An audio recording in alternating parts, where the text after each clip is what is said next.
Hi, and welcome to King Po Myers. I'm Ariadna. And I'm Dylan. And we're back, as always, another week.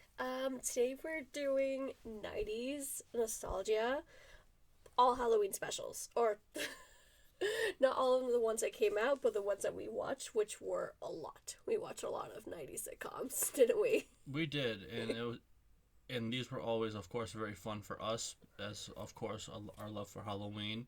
But whenever, one of your favorite TV shows did a special, whether it was a Christmas special, Halloween special, the episode was always usually very, very good. I don't ever remember a bad Halloween special, a bad Christmas special. Well, we're going to mention the not so special ones or not so spooky fun ones. So there are going to be like that kind of mention. But they're overall, rare. They're rare, and overall, our favorite sitcoms, I would say. Usually all Grand Slams. Exactly.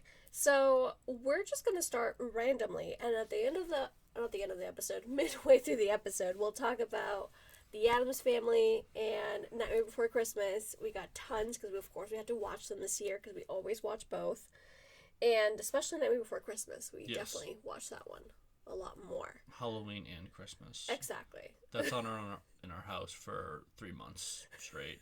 Basically, I feel like we also watch it like in November once and then like in Christmas. Yeah, it's a Christmas. It's everything. It works for both.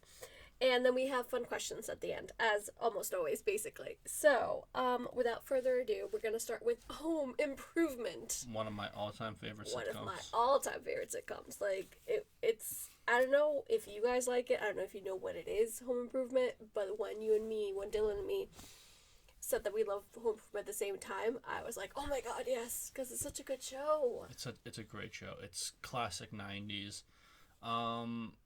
It is very family friendly, which was very big in the 90's. Yes. The 90's were really about, they wanted shows that the whole family could sit down and watch, all laugh together. They have adult jokes, but they're not inappropriate or they're cringy. Home Improvement was great. I mean, you have Tim Taylor, the accident-prone TV host. I feel like that's Dylan. Yeah. Because you're accident-prone, you just need to be a TV host, and that's it. Because holy moly. Yeah, I refuse to do household repairs, and it's not out of laziness. It's because there will be a fire. So, yeah, Tim Taylor taught me a lot about how to break shit. Anyways. You have his wife, Jill, who is... I love Jill, but she is a know-it-all. And it's just her and Tim have amazing chemistry. Yeah. And then you have the boys. You have Brad, Randy, and Mark. And once again, fun characters. They're just fun. And then you have like random, the neighbor and Al, of course, and things like that. But they're just fun. It's a fun family. I feel like I got asked recently like 3 times who was my crush when I was a kid. And I feel like the first crush I had was JTT. So Randy from Home Improvement. Simba as well. Baby Simba. But yeah. So they have 4 episodes. They have, I think, a couple more, but they're really not Halloween episodes. They're more... There's... The episode is going on, and Halloween is kind of in the background. The episodes we're going to be talking about are all about Halloween. Halloween is the main theme. It's all about Halloween. So we're sticking with those episodes because they are truly classic. So the first episode we're going to run by is season 2, episode 6, and it's Haunting of Taylor House. And it's their first Halloween episode. And it's really a simple episode. I mean, they have a really nice big house, and the kids are always able to have these massive, amazingly catered, amazingly decorated parties. They're it's everywhere as well, because every time they have a party at that house, I feel like it's full of people. And once again, this isn't just a side note. It's not just a Home Improvement thing. It's a TV show thing. everyone has like these absolutely elaborate Halloween costumes that look like true. $1,000,000, and like you can't buy that at iParty or Walmart. I mean, they brought in, costume designers to get these costumes to look immaculate. They look so good every single time. I can't wait to like host something like that. And this episode was fun. The main issue of it was the oldest son, Brad, was having a little tiff with his girlfriend. And it's really just kind of focused on, Brad trying to figure out what he did wrong. But it's during a Halloween party.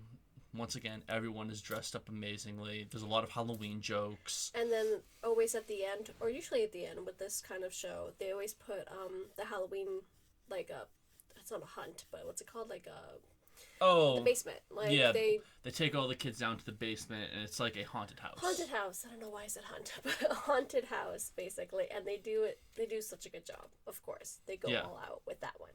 And just a big shout out, another childhood crush would be Sean for me from Boy Meets World. We will talk about Boy Meets World because I adore that show so much. But the fact that baby Sean is in that show, because I'm like, oh my god, it's Sean. I forgot about that. Yeah, but he's a little prick in the episode. Exactly, he is. But I mean, Brad could totally take him. Then we have season 3, episode 6 is called Crazy for You, and it's all about Tim's admirer. This is my favorite. Oh, really? I think this is tied with another one that we're about to talk about. But yeah, this one, Tim keeps getting, he's getting cookies and roses and all of these gifts sent to him. And Jill's friend and Jill tell Tim, this could be dangerous. She could be an obsessed fan. You have to watch out. So the entire episode, Tim is absolutely petrified. He ruined a shot at Tool Time because he ran backstage because he was so afraid. And it's fun. And it's not a spoiler because they tell you immediately that Jill's behind everything. I wish they didn't tell you that. I wish they it would have gone on. I mean, it's a 20-minute sitcom. I know. It's 30 minutes with commercials, but you know what I expect greatness though. But it's still it's just a really fun episode. Tim is afraid of everything. The boys dress up as the Three Stooges, but they all want to be Moe, so they all dress up as Moe. Because no one wants to be Larry or the other one, I don't remember. Larry, Curly, or Shank. There you go. And the pranks. They always have pranks in the show as well in every season. I mean, every Halloween episode. The next one, I don't know if it's much of a Halloween one. It's season 4, episode 6. It's called Borland Ambition. And, it's just mainly Al.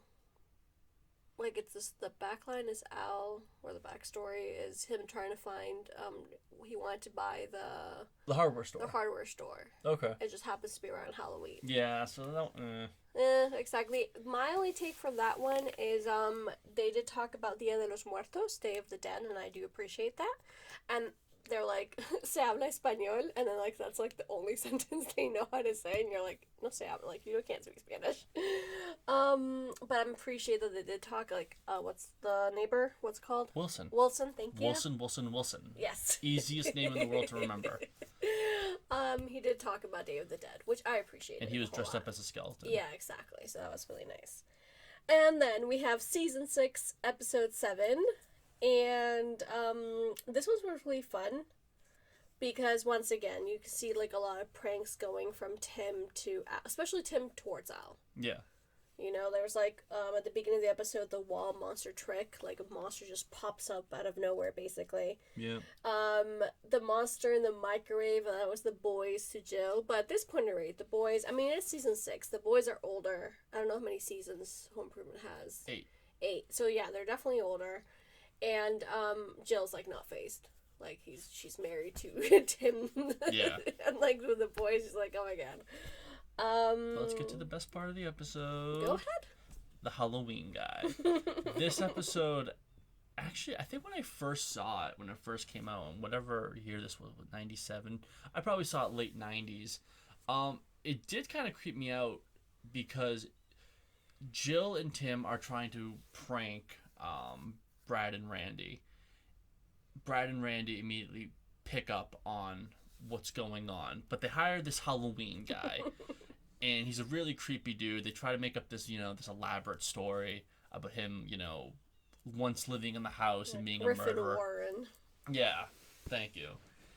And then it comes out, Brad and Randy figure it out because Al tells them. Yes. Al is Al. Oh, Al. And then the Halloween guy comes back, and Brad and Randy are trying to joke with them, and he's like, I want my money now. And it was actually like, oh, damn. But then he immediately laughs and like, okay, he's screwing with them, but yeah. Doesn't have to be, a creepy murder story. I mean, like, he literally just kind of was a tough guy with them. Yeah, because at this point, the kids were the only ones home, supposedly. Yeah. So they're like, what do we do? And the Taylors, they keep extra money in the attic for emergencies. So they go up to the attic, the boys, because they know, like, oh, let's go get something there. And we'll leave it there. Exactly. Okay. Then you gotta watch to see the end. My tidbit from this also episode, going back a little bit, you see Randy really quickly with trick-or-treaters. And they are two trick-or-treaters at the door. One is dressed up as Buzz Lightyear, and the other one's dressed up as Simba from The Lion King. And, of course, we all know, if you don't know, you know now, I'm a huge Toy Story fan, of course. And Tim does the voice Tim, the actor, does the voice for Buzz Lightyear. And Simba, like we said before, Randy, right? Randy, the character, gives Simba more treats. Nice I thought touch. that was cute. I thought that was very cute. All right, next we have Hey Arnold. Hey Arnold was my show in the 90s. I absolutely love this show. It's one of my all-time favorite cartoons, and once again, they really knocked it out of the park with not just Halloween episodes, because they do have some Halloween episodes, but they just have like random ghost stories that the kids kind of go through. The one that we're talking about, sorry, before we continue, is season 5, episode 21, Ghost Ride. That is not on my notes. You take that up. That's the main one that I remember we watched recently, and that's the one of the tale of the Ghost Bride, where her ex-fiance and her sister fell in love, and then killed them to commit suicide. Like, all these things in a kid's cartoon. The 90s were the last hurrah for children, because now you'll never get this. I mean, yeah, I remember this. She hacks up her husband with an axe. Exactly. And the story is, she haunts the graveyard, and what I love about the episode specifically is Helga, because the boys were like, oh, like, because they were going to go to the cemetery and find out if it was real, and then they're like, what's the line? Girls get scared too easily. This is not for girls. And Helga was like, we'll see about that. And then she plays a prank of them, and then she becomes, quote unquote, the Ghost Bride. And it's just the best thing ever. Like, Helga's a lot to take in, obviously, but the fact she's like, no, girls can do this too. I'm gonna, like, prank you guys now. Mm-hmm. And I love that one so much. Now we can go to the ones you have, because I know how much you love Hey Arnold. So we have a few on here. One is season 1, episode 2, The Haunted Train. Once again, many of these episodes are Grandpa telling them a story and the kids blowing it out of proportion and then going to wherever Grandpa said the ghost is. And this one happened to be a haunted train that went off the rails and crashed. Oh, I remember now, yeah. And the kids, once again go on this adventure to try and find the haunted train. The next two are my personal favorites. One is from season 2, episode 16, Four-Eyed Jack. So Gerald sleeps over at the boarding house. Once again, I think Grandpa tells them the story of Four-Eyed Jack, this old tenant. He was like a mad scientist living in the basement, really kind of cool. Four-Eyed Jack because he wore glasses, bad 90s joke. And it's really just, it's the kids going through the boarding house, of course, the power's out or whatever, and they slowly start getting more and more boarders with them, and they are just on this adventure to try and find the ghost of Four-Eyed Jack. And the last, and certainly my favorite, is season 3, episode 14, The Headless Cabby. Of course you love that one. Because one of my all-time favorite characters is the Headless Horseman. Mm-hmm. So anything surrounding, similar to The Legend of Sleepy Hollow, the Headless Horseman, I absolutely love. We actually drink Headless Horseman coffee from Utica Coffee. We have posted on our Instagram. We'll post it again because it tastes so good. It's pumpkin. So anything Headless Horseman related, that's all Dylan. I mean, I also love it. We'll talk about Sleepy Hollow soon, the movie and everything around that. But I understand why this one's your favorite. I mean, I remember watching this as a kid, and, you know, back in my day, we had VHS. And I remember recording this episode, being so frigging excited that I was able to record it. And I was young at the time. I think I was 8 or 9 years old. I actually made action figures or dolls or whatever of all of the characters of the Headless Cabby. From Hey Arnold? I made the Headless Cabby. I made the Headless Cabby's carriage. I made the man with the golden hook for an arm. How did you make these? That's so adorable. How did you make these? I think what I did was I got 2 pieces of paper and I would cut them out and I would stuff them. Oh my god, that's old school. And I like literally made dolls. That is so old school. And of course I drew on them before, so yeah, I had the Headless Cabby, I had the Screaming Woman. Yeah, I had most of I didn't make the kids, I don't think. But yeah, I mean, Headless Horseman. I feel like a lot of moms listen to us. Like, would you make those kind of characters now with your kiddos? I mean, we have a few. We have Jenna and Maria. And I mean, Jenna has smaller kids, obviously, and Maria has older kids. They're still kids, though. I'm like, but that sounds like such a 90's thing. Like, I don't feel like the activities is around when you cut them out of paper and you stuff them, basically, and you staple them sides. That's cool. Yeah, I mean, it just... I mean, I love the story so much. I remember reading it for the first time in first grade. The Headless Horseman, not the Headless Cabby. And I remember I had such a love and really just this obsession with the story and the character that when Tim Burton's movie came out in 1999, I was in 3rd grade at the time. And I remember my parents rented it, watched it before me, and was like, all right, he can watch this. So I watched it when it came out.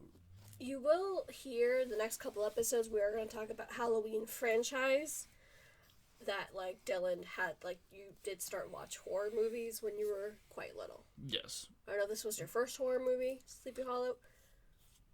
It was one of them. No, the first one we said it before, the Friday the 13th. Friday the 13th. Part 3. Exactly. But Sleepy Hollow was shortly thereafter. Probably, around that age. Definitely. Alright, so the next one is Saved by the Bell. That's all you. Exactly. I was not a Saved by the Bell kid, nothing against the show. I really haven't watched the show.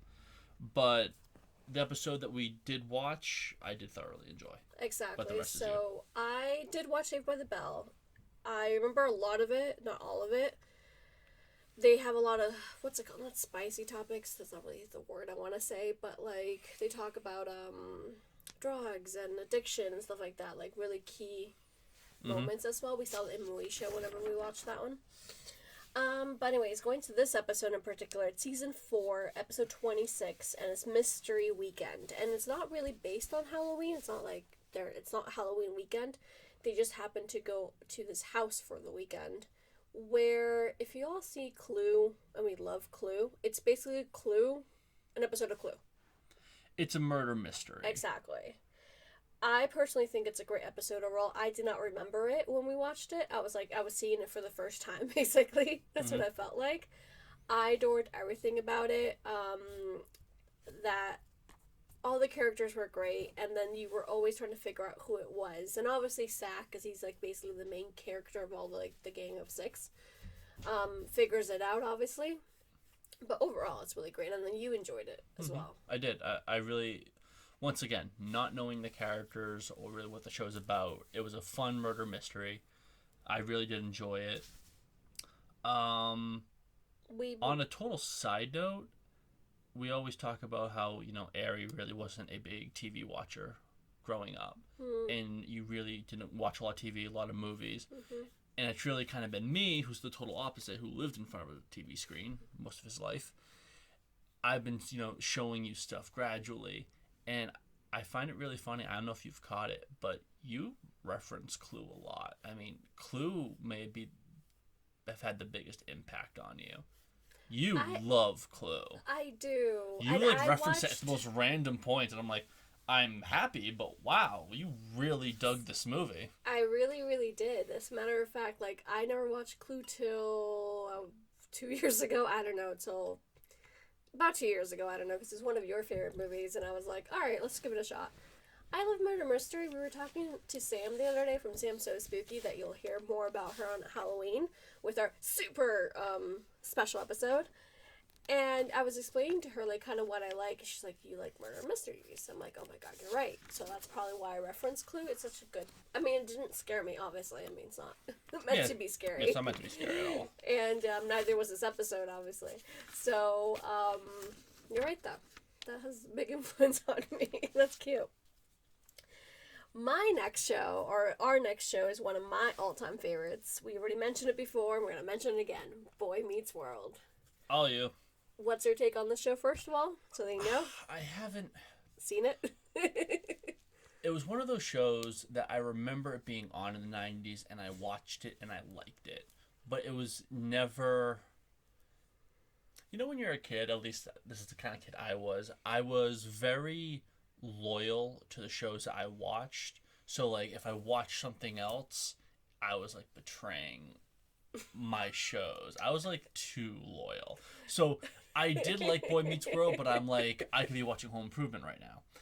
I can't betray Tim. Oh my gosh, you're so adorable. I feel like a lot of our audience can maybe resonate with that. Just let us know if that was you, if you were so not tied up, but if you were so loyal to a show. Well, I mean, once again, dealing with the side notes today, I remember when I was younger, I hung out with my cousins a lot, and they were die-hard Backstreet Boys fans. I was an NSYNC fan, and we would just talk so much shit to each other, and once again, talking shit about each other's bands and blah blah blah, and refusing to listen to the other's music because that's not real music.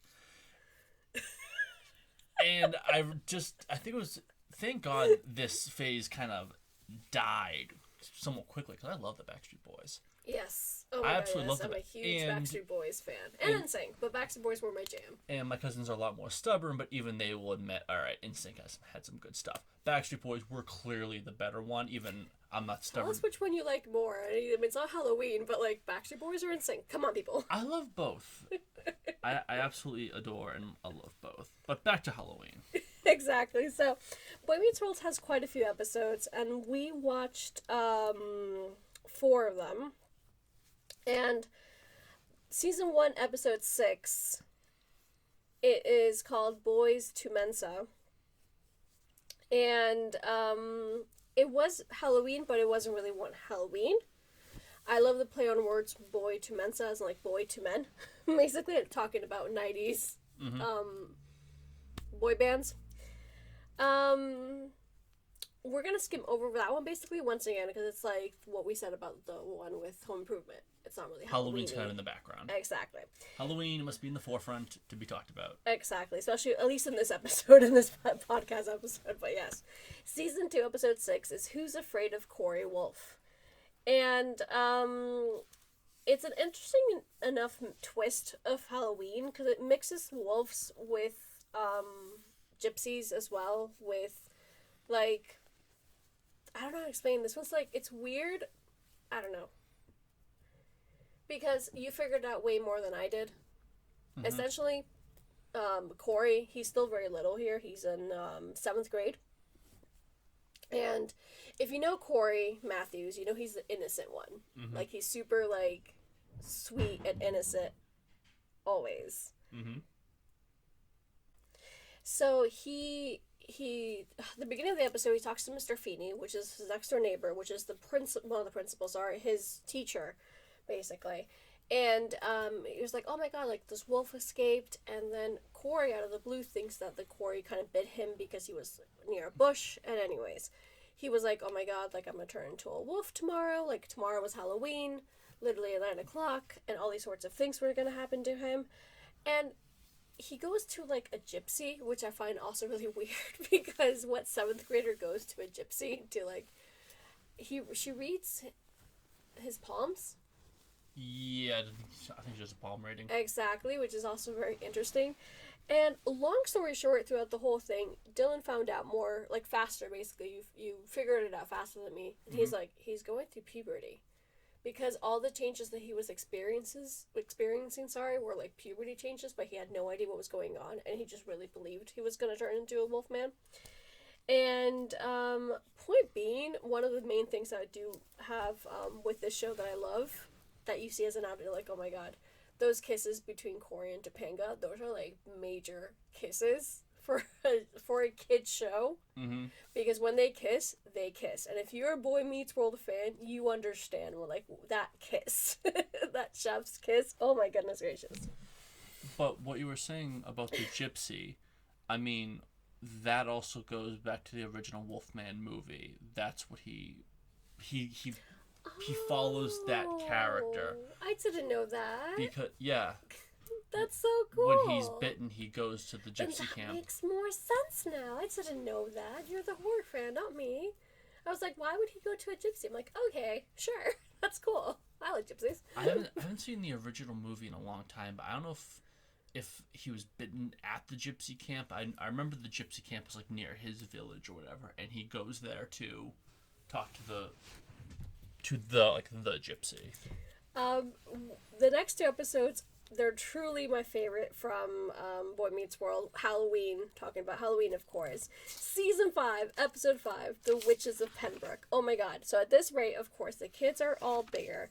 We're in a different storyline, still with Corey Matthews' older brother, with Eric, and they're in college with his best friend, and Sean's around, and this is just so funny. This episode, they have, like, great lines. I was, like, cracking up laughing the whole time. We have a major cameo at this point, alright? We have DJ Tanner herself, Candace Cameron, from Full House, as a witch, as a cult, and her name's Millie. And it's so weird to see her not as DJ Tanner, because this was filmed, I want to say, I looked it up, but I don't remember right now, to be honest, 3 years after Full House ended. I don't think that much of a difference. I don't think so. Might be wrong, though. Maybe a little bit more. But you see her, like, as a whole different character, because, I mean, she's a witch in that episode. I love how, I forgot who says it, but it does get said quite a few times. Halloween is that one holiday that brings you together. I feel like that was an Eric Matthews line, probably, because it's Eric. And if that wasn't enough with the cult and just... it's so much happening in one episode. Right at the end, you also get Sabrina the Teenage Witch, in other words, Melissa Joan Hart from Sabrina, as a cameo as well. Mm-hmm. And it was just so perfect. You had a fun time with this one as well. I did. Like, I thought it was fun. It was lots of fun. I do like how, like, when the witches are, you know, I don't know if they're trying to sacrifice the boys or whatever, but, you know, Sean the entire time is just having the time of his life. Like, he's like handcuffed and he can't move, and he's like just laughing at the whole thing, and I'm like, good on you, Sean. Oh, it's just a fun episode. And a special mention goes out to this one. Season 5, again, episode 17, and then there was Sean. So this particular episode, it's not a Halloween one, but it's everyone's favorite. Like, we looked online, and literally everyone loves this one for a Halloween one, even though it's the same season, but right at the end. And, oh my goodness. It's a great episode. It is such a great episode. It's if you love Scream as much as we do, even if you just seen Scream and don't really love it, but you like it, this episode has everything Scream related. They mention Jennifer Love Hewitt. They mention Neve Campbell. They don't mention Jennifer Love Hewitt. She's actually in the episode. Yes. There you go, sorry. I just got so excited. They mention Neve Campbell, who's, Sydney from Scream. They killed Kenny, that line from South Park. There you go. Which was very well known in the 90's. Go ahead with this one. What are your thoughts? Because I love it. So much fun. I mean, I don't... This is one I really don't want to spoil for people who haven't seen it yet. They're all in detention. Feeney locks them in the room, and he's like, all right, I'm out. You can't do that. But, But it's a show, love. It's a show. Fire hazard. But regardless, I don't want to say much because if you have not seen this episode, where did we watch it? Was this Hulu? Yes. Or Disney. No, it was Disney. Plus. Disney. Oh my God. If you have Disney Plus. Disney Plus. Definitely check out this episode. Once again, Jennifer Love Hewitt is randomly in it, and who? She's from Jennifer what's it Love called? Hewitt. Yeah, Jennifer Love Hewitt. From I Know What You Did Last Summer, and that's why they brought her in, because they were between that one and Scream, obviously. Like, I've not seen it. Yes, exactly. That's high on the list. And even though I don't know if we're gonna see it in November, December, because I don't know, we watch a lot of Christmas then, but we'll see it soon, and we'll talk about it soon, because we know it's one of the big ones as well. But yeah, great episode overall, without a doubt.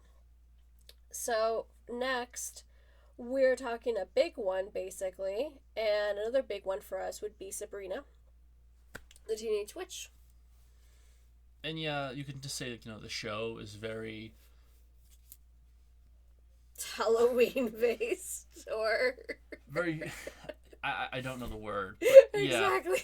He got lost a word there. He's like, I don't know what to say. No, I mean, the show, of course, it's a witch. They live in Salem. They have a black cat, etc., etc.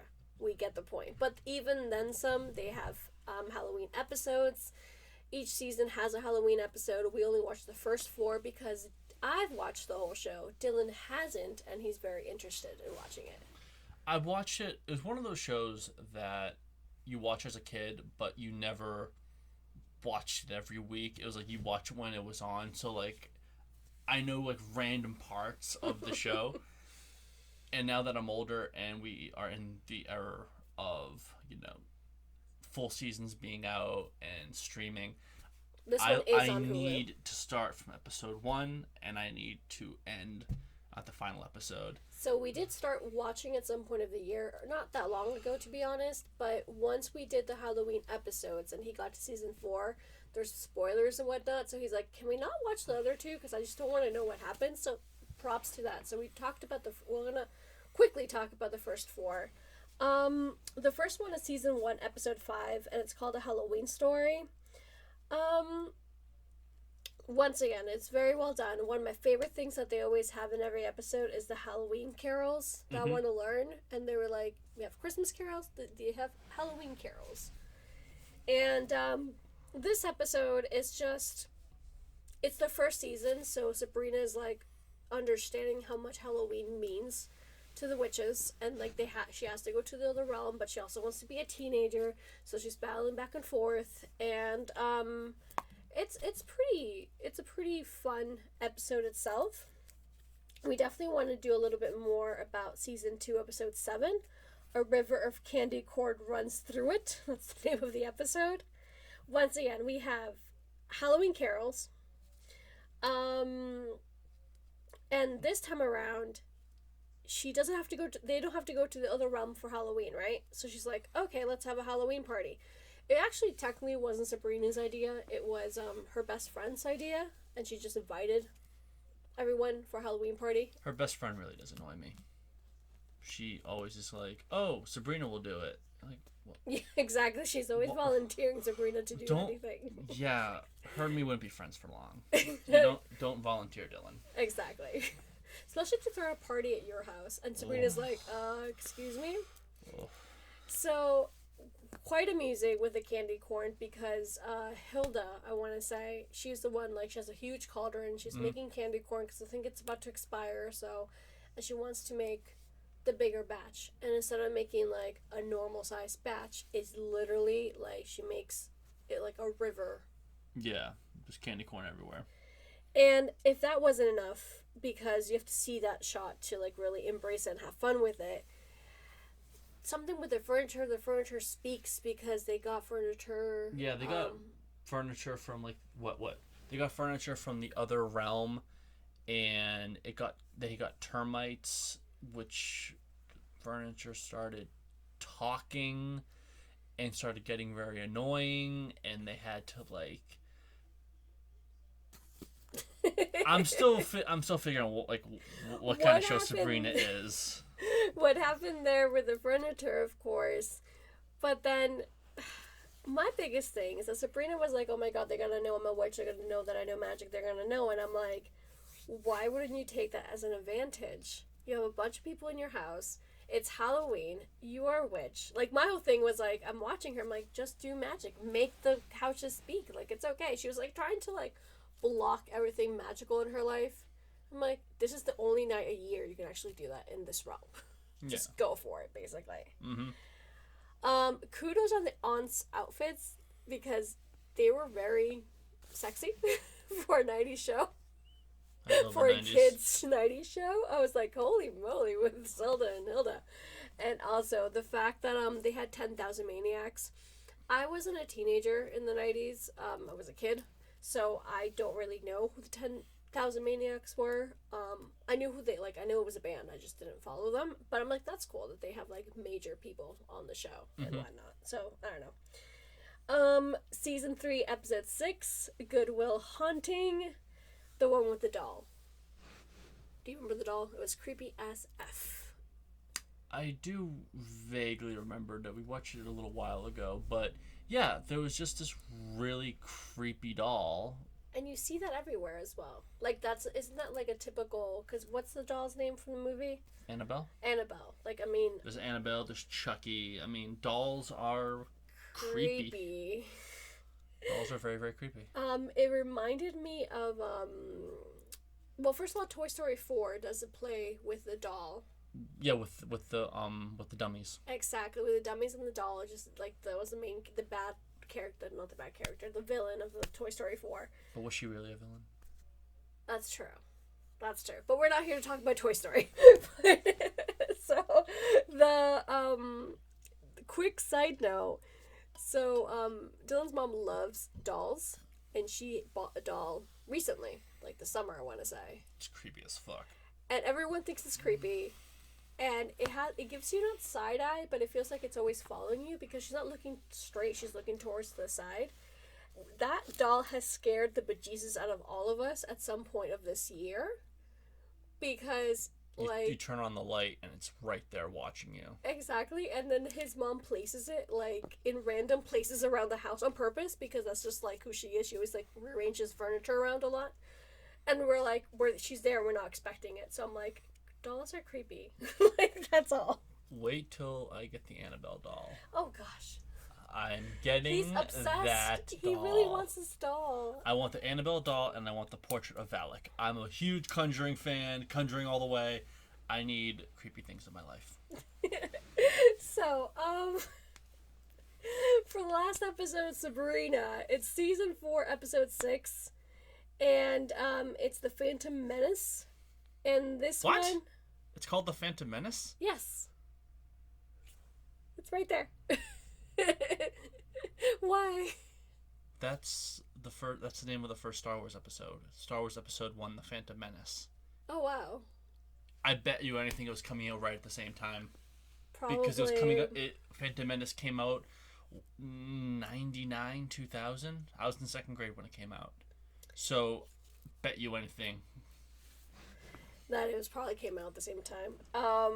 So this one you guys have to watch because it's very fun. Sabrina's older. She's already in she's a senior, and she's kind of over Halloween trick-or-treating and kind of having fun. She's like, oh, I'm just gonna work that night. I'm gonna be okay. And the witches, I keep saying that, Aunt Hilda and Zelda were like, you can't run away from Halloween. We actually have a reel on on IG, and it's a shot of that episode, and it's Salem saying you can never run away from Halloween. And we just love that because that's so us. You can't really run away from it. Because Halloween will find you, and it won't be happy. Exactly. Oh, I love that so much. And the fun, it's like her storyline was lots of fun to watch, and then Aunt Zelda's and Hilda's storyline was one of our names, King Poe Myers. So Poe was in it. Yeah, but he was like a Poe who's like, ugh, I cannot do horror anymore. I'm like, no. But Anya, what you just said though, I find kind of interesting. You were talking about Melissa Joan Hart as Sabrina, and you're like, oh, she's older in this episode. I don't feel like she ever aged. From like but the thing is, like, no, her physical appearance, I feel like she's just been like young forever. Like the only time that I actually view her as younger is when she did Clarissa Explains It All. That show I loved. See, that show I didn't watch because I don't know where it was. But we'll definitely watch that show at some point of life. But I feel like she's kind of like Paul Rudd. I mean, even now, like, she looks amazing. Like, she does. She just hasn't aged. She has a show on Netflix. She does. She did Melissa and Joey, which I love that show. We started watching it. You didn't. We were like, with it. Yeah, I was very met with it. But she was great. She's great. She's great. We love Sabrina, so we love Melissa Joan Hart. All right. So for next, Are You Afraid of the Dark? This is one of my all-time favorite shows. Since returning to the U.S. from Spain, I've been buying up all the DVDs. Thank you, Amazon, for putting these on DVD, because for the longest time, you could not find them. It was a very, very rare show. I don't know what Nickelodeon is doing with their old episodes. I don't know why things are not on DVD. I'm ready to buy Kenan and Kel. I'm ready to buy all that. Oh, gosh. I'm ready for all... Are you a Nick fan? Oh, I was a Nickelodeon kid. I was a Disney kid. Of course. And the person who introduced us, my cousin Brittany, her and her siblings were Cartoon Network kids. Oh, yeah. Which I do regret because I do love Cartoon Network. But can't turn back the hands of time. I was the Nickelodeon kid. I love me some Nickelodeon. I always sing the song, Nick, Nickelodeon. Nickelodeon was just amazing. And as a young kid, I'm so sorry I have to repeat myself all the time, but it's just an important fact about me. I've always had a very tough relationship with horror. Growing up, I was a total scaredy cat, but I loved horror. I was truly like shaken after watching something, but I needed to watch another one. I actually remember when I think I was like 7-8 years old, I remember I watched like Tales from the Dark Side, and it wasn't even like that intense of an episode, but I was like shaken after it. But I'm like, I need to watch another one. So Are You Afraid of the Dark really was the perfect show for me because it was creepy, it was very dark, but it was for kids. I will fully admit that this show is held up on a bit of nostalgia because some of those child actors, good God. There's a reason I think why they brought in so many adult actors who are so amazing, just to like give it a little bit more legitimacy. I recently went through all of the Are You Afraid of the Dark episodes. It was very, very difficult to find a top 5 for me, a top 10. Maybe next year, I think I will go through all of them, rank them, and that will be like a 3-hour, like, Dylan pours his heart out on Are You Afraid of the Dark, because it was better than Goosebumps for me. Okay. And I know Goosebumps has always been king for most. But Are You Afraid of the Dark, I feel like it was a lot darker. And I remember I listened... And you like dark stuff. I do like dark. That's the thing. And I remember I listened to a podcast. if I can remember, I'll find. I don't know if it was a podcast actually or a written interview, but they talked with the actor who played Mr. Sardo or Sardo, no Mr. accent on the dough, very important. And what he was saying was, Are You Afraid of the Dark was essentially the Twilight Zone for kids. It taught moral lessons about, being a good person, about respecting your friends, good kid lessons, but in a spooky way. I can appreciate that. And I really liked that example, also comparing to the Twilight Zone, because it is high on my list. So unfortunately, I really can't give you like a top 5. I will say, if you do want to go watch Are You Afraid of the Dark, The Tale of Laughing in the Dark with Zeebo the Clown is absolutely outstanding. The Tale of the Phantom Cab, those are actually the first 2 episodes, and both of them were grand slams. Well, definitely on our post, actually, you're gonna see it on our feed, and we'll do every single episode, the ones that we've talked about and the ones we recommend, so you go directly to like, oh, this one season whatever, an episode or whatever, so you guys have it all there. So the ones I just mentioned, the Phantom Cab is literally season 1, episode 1. Laughing in the Dark is season 1, episode 2. 2 of their best episodes are their first 2 episodes, which also makes sense because when you want a show to get renewed, oh yeah, of course, you want to throw everything in the kitchen sink at it. Everyone loves the Ghastly Grinner, and I do love it as well. That's season 4, episode 9. Great episode. But I think a lost gem, season 2, episode 2, The Tale of Midnight Madness. It's with recurring character Dr. Vink. And I don't want to give too much away. It's about a movie theater that they start showing horror movies, and what if those horror movies and the things in it come out of the screen. Outstanding episode. And also, a big thing that Are You Afraid of the Dark did that I always respected, the good guys didn't always win. Love that. Because just like in real life, the good guys always win, and all of our leaders are just wonderful human beings that have never done anything wrong. Right. I like when not just TV shows but stories give you like that bleak ending that we so rarely get. And Are You Afraid of the Dark, a show for kids, gave you those endings. Like, no, the good guys don't always win. Sometimes evil, if you want to say, evil is a point of view, the not so good people win. And I think that is an important lesson for kids. So the fact that they did that, and it wasn't just always good triumphs, fuck you, Superman. Sorry, Brendan. I think is very important. But this all leads to the fact that last year, Nickelodeon brought back Are You Afraid of the Dark? It was a 3-part miniseries. And I was very excited, but I was also very nervous because I'm like, oh God, what are they going to do? What are they going to do?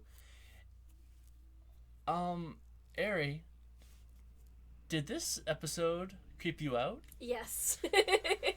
Yes.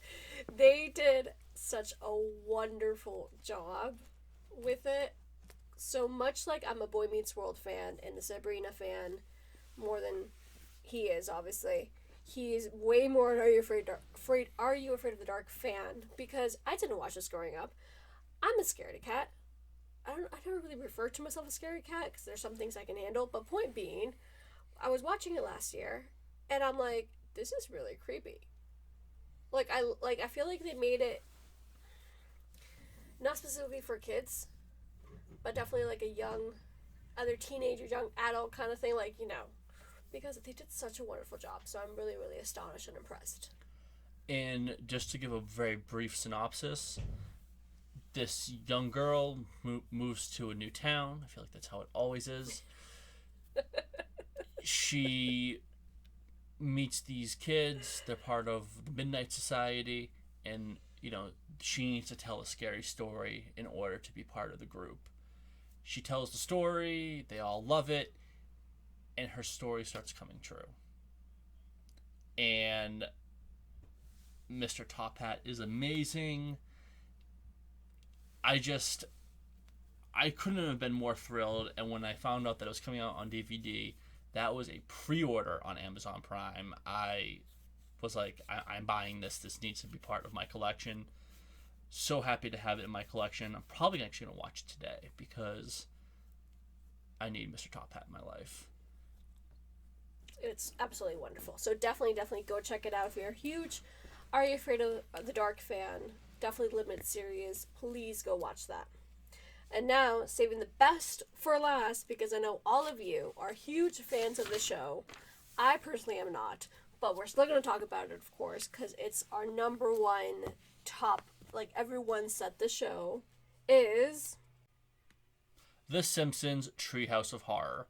Now, Simpsons has been going on since God only knows how long, and they have a lot of Halloween specials.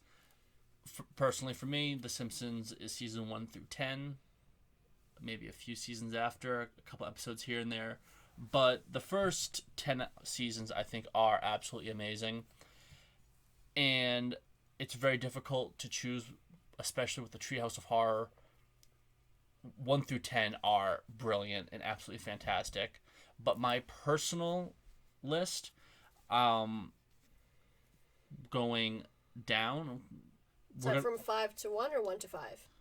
Well, I have 4 here. Oh, 4, sorry. So 4 to 1. 4 to 1. In 4th place, we have... Treehouse of Horror Part 8. Now, this is Season 9, Episode 5. You have, the Omega Man, Fly vs. Fly, and Easy Bake Coven. Easy Bake Coven is my favorite. I'm probably going to watch it 3 or 4 times before Halloween and during Halloween. It's... The Simpsons in Salem, and Marge is a witch. And we just watched that one. And we're watching it again. See, I'm not a big Simpsons fan. I don't really... Like, he has it, and then I have it in the background while I'm doing something else. But this one I remember because I love Salem. If you know me, you know I love Salem. So I remember this episode now. And it's really just The Simpsons' really fun, unique, cute way of explaining the origins of trick-or-treating and of Halloween. And I thought that was really, really cool. And also Marge as a witch was absolutely amazing.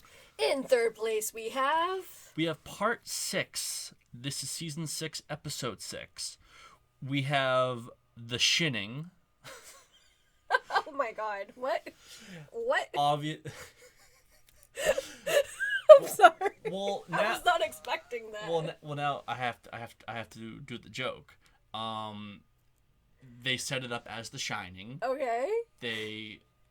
And at one point, groundskeeper Willie's there, tending, like the maze or whatever, and he finds out that Bart has The Shining, and he's like, "You have The Shinin," and Bart's like, "You mean The Shining," and groundskeeper Willie's like, "Shh, want to get sued?" So obviously, it's just The Simpsons doing The Shining, and it's absolutely brilliant. Oh my goodness. You have Time and Punishment, and you have Nightmare Cafeteria. Nightmare Cafeteria is actually my favorite one because it's actually one of the darkest, more disturbing Treehouse of Horror episodes ever, I think. The teachers are essentially killing the kids and cooking them. Ew. And it's actually very dark, and of course, I love it. I mean, it's The Simpsons, so... Nightmare Cafeteria, absolutely amazing. Alrighty then, and in 2nd place we have... Part 4, Season 5, Episode 5. Once again, you have The Devil and Homer, which is obviously based off the classic story of The Devil and Daniel Webster. Homer sells his soul for a donut. Of course he does.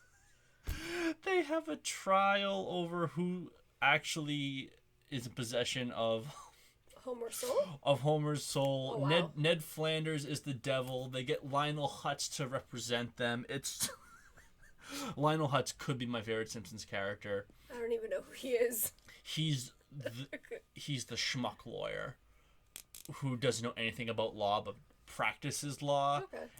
And he's just hysterical. God bless Phil Hartman. unbelievable episode that always makes me laugh. So me coming into The Simpsons, not really knowing a lot of The Simpsons or caring too much for the show, to be honest, I already know which one's your number one. So for number one is... We have, of Of course, course. Cheers Right? of Horror Part 1. You always start... The first one is always the best, usually, most of the time. And here you have Bad Dream House, you have Hungry Are the Damned, and you have The Raven. Of course. I knew that was going to be number one. Of course. The Raven that The Simpsons helped me get into literature. Who else can say that? I mean, it is critically acclaimed. It is... we watched it in high school when we were reading The Raven. Did you watch The Simpsons episode in high school? It's that well revered. Oh, wow. Like, it is... It's arguably one of the greatest things that they've ever done. It's just... It's so perfect. Bart as the Raven... It's perfect. It's just absolutely perfect. And I know that it's on YouTube, so this Halloween, pull it up. I'm sure it's less than 10 minutes long. The Raven. Okay. Unbelievable. Definitely. Oh my goodness gracious. I know we've been talking for basically an hour about the 90s sitcoms, and we're going to go now to the Addams Family and Nightmare Before Christmas. And basically we decided to do an extra long special this time around because we have two specials. Well, we have a regular episode, of course, for this Friday, October 30th, which is all about Michael Myers and his first movie, Halloween 78, and a super special episode talking about Halloween franchise. So we're like, let's make this one extra long as well, because you all have different tastes, and if you're anything like me, you might not want to talk a lot about Halloween, like the franchise, I mean, but this is like up your alley, so here we go. This is what we do. And we try to please all of you. I know it's highly impossible, but you know what I mean. We do appreciate your comments and your opinion and the ones you sent in. So we do have honorable mentions before we go to the next one. Honorable mentions, it's the Fresh Prince of Bel-Air, obviously. Dylan grew up with Frasier. I grew up with Friends. Well, you also grew up with Friends. Yeah, but it came in a little bit later. Frasier has always been my... So they have great Halloween episodes, one each. Yeah. So those are like honorable mentions for us. We did see Moesha, we did see Step by Step. They're not the best Halloween ones. Full House is basically not the best ones either for Halloween specials. And then for you guys, we said, we have Stephen King Challenge. Of course, she said the Simpsons Treehouse of Horror specials are the best. So we did talk about them, Agreed. Of course. Sam's so spooky that you're gonna talk now. You're gonna hear her this Halloween.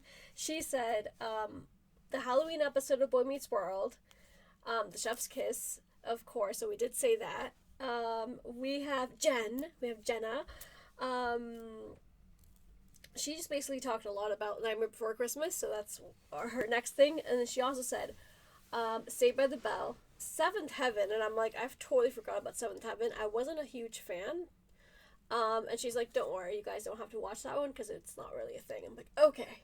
Boy Meets World and Hey Arnold, that's what she said. And for last and definitely not least, Kim Gordon, Alexia, if I'm not mistaken, she said two movies that we gotta look up, and it's called The Frighteners and Urban Legend. I never heard of them. You've never heard of them? I've never heard of them, but I'm always interested in watching something new, so thank you. So thank you so much for like telling us a little bit more about what you guys watched, and hopefully you enjoyed the 90s part of it, of the sitcoms. So now, Nightmare Before Christmas and the Addams Family. This is not a versus. I don't even know how to say that. Versus. It's like Wilson. This is not, we're not comparing them by any means. They're completely different, and they're completely loved equally. Yes. In this particular case. We're just going to talk very little about it, and if you guys want more about these particular movies, let us know, and we'll make like a longer episode just talking about the Addams Family and just talking about Nightmare Before Christmas. Okay. So characters. Who's your favorite in Nightmare Before Christmas? In Nightmare Before Christmas, I love everyone. I love this movie. It is perfect. Oogie Boogie. Okay. He has an amazing song. He's a great villain. He has great henchmen. It's just Oogie Boogie is... I just carved him into a jack-o'-lantern last night. I love Oogie Boogie. Could easily be a future tattoo. I love Oogie Boogie. I respect that. I think also Jenna said Oogie Boogie as well. I love everyone in this movie. This movie also creeped me out when I was a kid, so I didn't get into it when I was a kid. Mm-hmm. So as an adult, I love it. I was like, how did I miss on this movie when I was a kid? But here I am. Favorite character, I would say Sally, probably. I think that's the one I said the most. I love her strength and her charisma and her personality and just, yeah, I guess Sally, definitely. Favorite character from the Addams family. I know mine. Ooh, mine's difficult, actually. I know this is a 90s special, and we're doing all things 90s, and 90s is the greatest time of all time. But I must say, the original sitcom has my heart. And after watching a lot of those during our spooky season, and then watching the movie, it wasn't a disappointment by any stretch. But I was like, you're not the original. They still did an outstanding job with the cast. Yeah, we'll probably talk a lot about the Addams Family show because we are watching it all. They have a lot of episodes, so that's going to take us some time, especially with Christmas around the corner. We will watch Christmas stuff, but point being, I know a lot of you have watched the Addams, so we'll probably talk about that as well. But from the 91, 92? 91, 92, I think. Movie, it's so hard to choose anyone but Gomez. Okay, I think Gomez and Morticia, I love Morticia so much, just as a character in general, so that was my first go-to, and my second go-to has to be Wednesday Addams, in any one of any movie, but definitely, like you said, the 50s, I think it came out in the 50s or 60s, the 60s, I love that version of Wednesday Addams, but, Morticia, we can be Gomez and Morticia. Okay. It's really similar as well, with, like, the language and stuff like that. Oh, I love it. What did you think of the music for both? So Addams Family it's just like their opening. Yeah, which is a classic, so we love. Night Before Christmas music is freaking amazing. It's the catchiest thing ever. This is Halloween, this is Halloween. When I first bought an iPhone, that was one of the first things I bought. I bought the entire album. Oh, wow. On iTunes? Yeah. And I can see that. I listen to it often. I mean, This is Halloween. What was it? Jack's Lament, or when he's on the hill.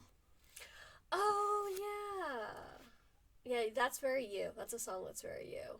Thanks. No, you like dramatic, deep, dark things. That's what I'm trying to say. I love Oogie Boogie's song. I love Kidnap the Sandy Claus. I mean, that movie just has... But to pick one, I don't think I can. No, this is like, what did you think of it? No, pick one.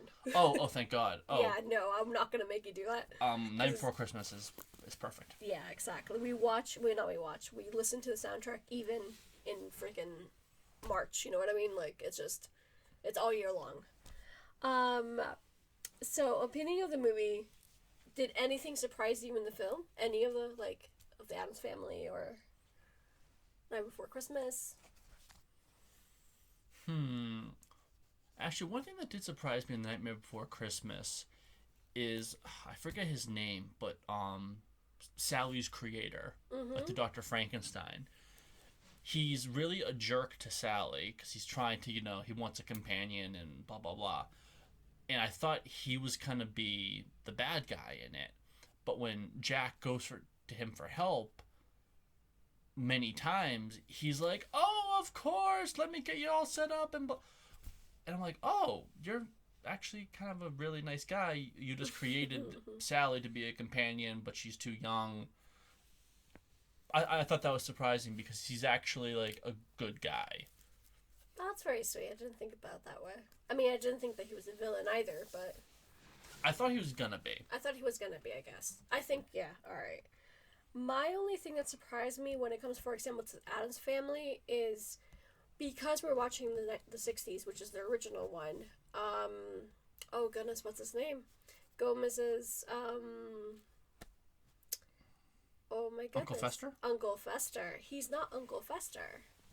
So, essentially in the 60s, Gomez is Morticia's uncle. Gomez is not Morticia's... Morticia's... Sorry. You're looking at me like I didn't know it. No, Uncle Fester. Fester is Morticia's uncle. And then in the movies, they made him Gomez's brother. Yes. That's what I was trying to say, sorry. That's why Gomez was in the middle. I'm like, why would they change that? I don't really know. Who knows? Probably just to have that one story arc, because that was what the whole movie was about. But it could still be... Oh, okay, that's what the whole movie was about, actually. Never mind. Which one holds up more? Oh, Nightmare Before Christmas. Yeah. I think that's a no-brainer. I feel like most people have watched Nightmare Before Christmas rather than The Addams Family. The movie, at least. Which story do you prefer? Obviously, I think we both win with Nightmare Before Christmas. Nightmare Before Christmas, yeah. The Addams Family was lots of fun. I'm excited to do an episode about it because we're watching the show, so I feel like that's a lot of compare and contrast. And I know a lot of people love the show, and we love the characters Gomez and Morticia. I'm more interested about them two rather than the way they played it out with Uncle Fester in this particular case. Most spooky? Or spookiest, I guess. Oh, Nightmare Before Christmas. Nightmare Before Christmas. That I traumatized feel like a generation. Yeah, I feel like that definitely gave people literally nightmares. Yeah. I do agree. Location-wise, which one did you like more? The Halloween town of, like... It's not really, I don't know if it's called Halloween Town. No, from it is? From... For okay. sure, yeah. So Night Before Christmas. Or that big, spooky mansion. We don't know where they're located. We kind of researched. We know where the original house is, which is in California. But usually they're, like, within the show / movie, they're, like, near New York, upstate New York. I'm not saying location New York. I'm saying, like, that house that you love so much. That haunted. Yeah. 3-4 stories or whatever it is with the basement and, like, the, what's it called? The secret passages. Yeah. Well, obviously Halloween Town. I mean, it's a place dedicated to Halloween, and all they care about is Halloween. I mean. Okay. Alright. I thought you were going to say the house. I know you want a house like that. Oh, I do. Overall, who do you think was funnier to watch on screen? Which one first? Either, well, no, in general, like between those two movies, which one made you laugh more? Because we got asked that. It's like, oh, which one do you think it's funnier, or like more comedic? I'm like, I don't know. I guess the Addams Family, because that's what it was meant to be. Yeah, Gomez is great. Like, he's really, really funny. Like, the accountant comes in and they immediately start sword fighting. Like, that was, like, funny. Like, that was just great. And, because Nightmare Before Christmas is not really funny. It's fun. It's spooky. It has scary. funny moments. It has funny moments, like but... like the mayor. Yes. Oh, I love when he changes his face. When he, like, spins his face around. Oh, my gosh. Oh, my gosh. Jack, I can't make decisions by myself. I'm an elected official. Oh, my gosh. We're naming our dog Zero. We have a lot of names, and one of them is Cujo, because Dylan wants St. Bernard. But Zero. I need a dog that's Zero, I swear. Alright, so all this said and done, we're going to do a few questions to finish up, basically. Mm-hmm. Please let us know your opinion on the 90s that you watched, that you have watched, that you're gonna watch, that you're watching. If you want more content about the Addams Family and Night Before Christmas, we're happy to make it more. We're happy to have... we love hearing your questions because they make our life so much fun. They really do. So, questions that we've received, that we came up with, are the following. Okay. Which one is your favorite couple? And I'm talking about Either the sitcoms, either the movies that we just discussed. Of everything we just talked about, Yes. you want one favorite couple. Yes. Is that difficult for you? No. But who is it? Because it's the greatest couple in the history of cinema and of literature. It's Morticia and Gomez. Wow! I wasn't thinking about that. I was thinking about the sitcoms. Oh no, you're right. That's the couple that every couple I think strives to be. They are obsessed with each other. Everything they do turns the other one on. They are just so infatuated with each other. Well, that's not really healthy though. But they make it fun though. But that's not really healthy. But they do have a good relationship. Like, what's Gomez's line? Like, I would kill for her, I would die for her. Either way, what bliss. I mean, they just love each other so much. And even when you have, like, anyone trying to, split them apart, break them up, it's just their love is so strong that they always come back to each other. Like, nothing can break through that. They are the greatest couple of all time. So that makes it really difficult for me because I was thinking more the sitcoms route for some reason. You're right with Morticia and Gomez. We do... Well, they are a sitcom.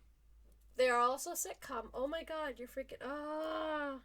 Screw you, Corey and Topanga. Yeah, you know me well. I was going to say Corey and Topanga. Or Tim... Well, Tim and Jill, I don't know. But I was going to say Corey and Topanga without a doubt, hands down, because I freaking love them.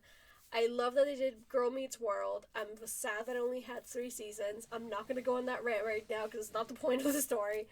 But Morticia and Gomez, we adore them so much. We love Jack and Sally. We have, thanks to Cat Chaos, we have Jack and Sally's. We'll put it up on our feed again. I freaking love Cat Chaos. We both love Cat Chaos. We got him for our anniversary. Morticia and Gomez, you're right. Hands down, you're right. Well, it's not that you're right. I mean, you can... No, I can have my opinion, obviously, and I do. I thought of Corey and Topanga, but I love Morticia and Gomez a lot more. And I love their relationship a lot more than Corey and Topanga because of what it is. Even though Corey and Topanga, if you're a Boy Meets World fan and a Girl Meets World fan, you know that their relationship is really rock solid. Yeah. They've gone through their ups and downs, and they're such a great power couple. So, they're up there. I also love that Morticia wears the same dress every day because I think it was the original sitcom. Gomez says, like, this is the most beautiful dress I've ever seen. You look so perfect in it. And she's like, I'll never wear another dress again. And she never did. That's why she wears that dress all the time. Like, that is so amazing. Which costume would you be out of all the ones that we've seen for, like, the 90s sitcoms?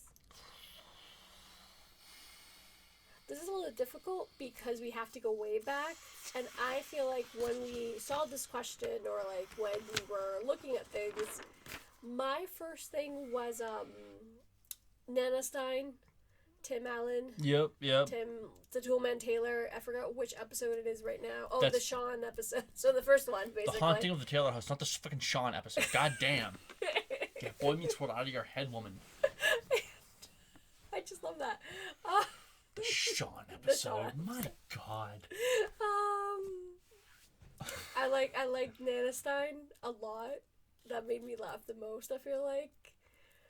I'm having a hard time to think of anything else. Do you remember any right at the top of your head? Tim always had really, really good costumes. Like I said before, I mean, all their costumes were immaculate. But yeah, Nana Stein was good. Yeah, I'll probably go with Nana Stein. I think that's pretty cool. It's pretty unique as well. Making fun of his mother-in-law. Oh, God. Even if you're just handing out even if you're just handing out treats to trick-or-treaters, would you still dress up? Of course. We did that last year. Indeed. We got asked that randomly through one of our DMs. I'm like, yes, of course, this one. We always dress up. I feel like even if, whenever we have kids and our kids are older, and as long as we have trick-or-treaters, or even if we don't, because last year we weren't sure if we were going to have trick-or-treaters because we've never been in this house, mm-hmm. So we didn't know the mechanics of trick-or-treating in this neighborhood. We still dressed up. And fun quick little story. That was my first experience with Michael. It was, exactly. You guys saw the picture on Tuesday, and you guys are debating who will win who. Correct, but not the story that I was referencing. When I was a little kid, we were doing trick or treating, and we go to a house, and the door slowly opens, and it's Michael. And the guy was so perfect. He was so he was acting like Michael. He was slowly doing everything, and it was just perfect. Can you tell them really quickly about last year and how you were dressed up as Michael? I was Little Red Riding Hood. You saw the picture on Tuesday. That's one of our favorite pictures. We had so much fun that Halloween. You were behind me when I was giving out treats to trick-or-treaters. What were you doing? I was just sitting there with like in the mask, in the costume, and I had The knife. and You I had always the knife. had the knife. I always had the knife on me. You were scared of them. So like the next to our door, when like where the trick or treaters were coming, there's a window and you can see through the window. Obviously, so he was literally also at the window, kind of looking at them, and like you scared some of the kids. Oh yeah. Some of the kids knew who you were, and they got really excited, and other kids were like spooked. Like they literally just jumped back. They're looking at me. They're like, "Oh my god!" I'm like, "I know." It really warmed my heart when I heard like 8 and 9 year olds saying, "That's Michael Myers." I'm like, just the joy that brought me. Like even the younger generation know Michael. That just it. I was not expecting that. I was expecting, oh, it's Jason, and I'm like, oh, no, I have to kill you. Now I have to kill you. All right, we're almost done with these questions. Our next one is, if you could have a spooky Halloween pet, black cat, an owl, a bat, a rat, a wolf, which one would you pick?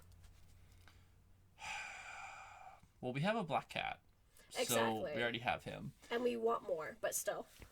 And I believe I answered this with Sam So Spooky. I think I said an owl. Yep, you did. But I wasn't fully listening because I didn't realize wolf was an option. And I had a professor in college who had a dog that was half dog, half wolf.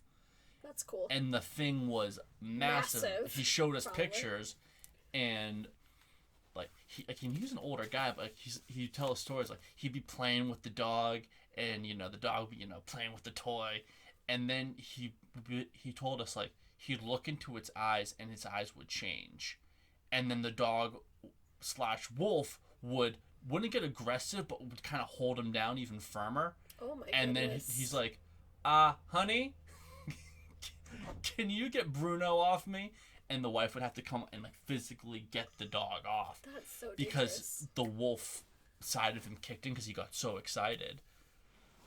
I want a wolf. I want a big wolf. You think Cujo is going to be big, honey? Are we getting a wolf all of a sudden? Because that was also my answer. I did say between owl and wolf, but wolf is definitely, because we have the black cat and he's a panther. But wolf is definitely something that I've always been attracted to. But also, if you're gonna have kids and you want them to be protected, imagine the kid walking down the street with Cujo and/or a wolf. Who is going to think about robbing our home?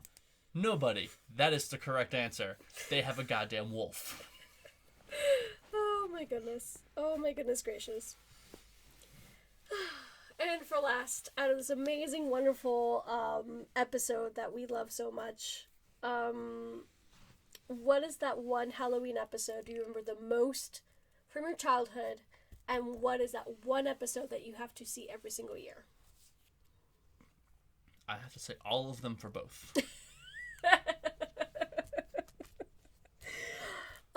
The one that I remember the most would be anything Home Improvement, even though Boy Meets World, even though I was a huge fan of Boy Meets World, I was trying to say, Home Improvement Halloween episodes made a huge impact on me. Sabrina, because it's a witchy show that we said, all of Sabrina's fine, but definitely Home Improvement, and repeating every year, Home Improvement. I want to repeat next year, Boy Meets World, especially the witches one, and then there was Sean, without a doubt. I can't wait to see Fresh Prince. We both love Fresh Prince. We just couldn't find it anywhere. So hopefully we'll have the DVD set next year, and we can definitely have that one. And I think that's it for me. I mean, Home Improvement, obviously, and the Trios of Horrors. I need to watch them every year. I remember watching them as a little kid. They're just perfect. So, basically, all this said and done, we are so thankful. We are so incredibly thankful. We want to have special mentions, as we always do, and we try to have at every episode.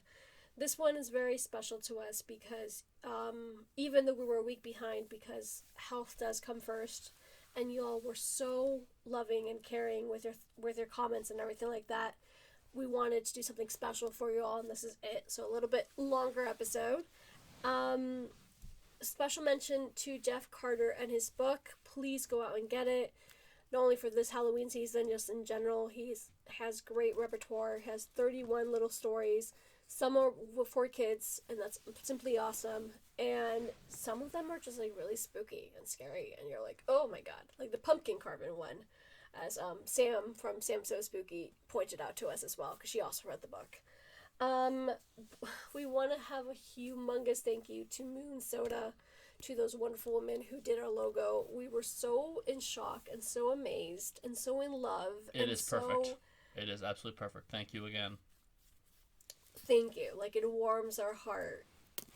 And goodness, happy Halloween. We're doing this for fun. We know we're just starting. We know that we are taking in suggestions and opinions, and we speak too fast. Well, I do.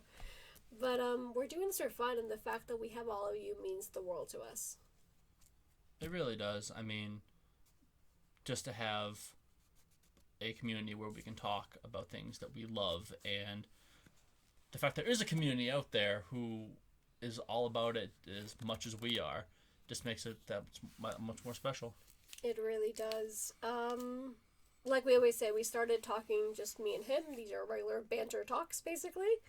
And here we are. So thank you. Thank you so much. Happy Halloween. We have 2 episodes coming out, as you already know, for Halloween 78, the franchise, and then like the whole franchise on actual Halloween. If you got this far in the episode, which we all know you did, if you want 13 extra entries for our next giveaway, the book is The Tommyknockers. We have a huge surprise coming to you for November episodes, and this giveaway is also lots of fun. So stay tuned for an upcoming post where people who have heard these episodes can actually have extra 13 entries. Anything else you want to say for this Halloween season? Keep your jack-o'-lanterns lit. Exactly. Alright, enjoy yourselves, have fun. Please let us know your favorite 90s, and keep them coming. We love you all. Bye! Happy Halloween! Happy Halloween!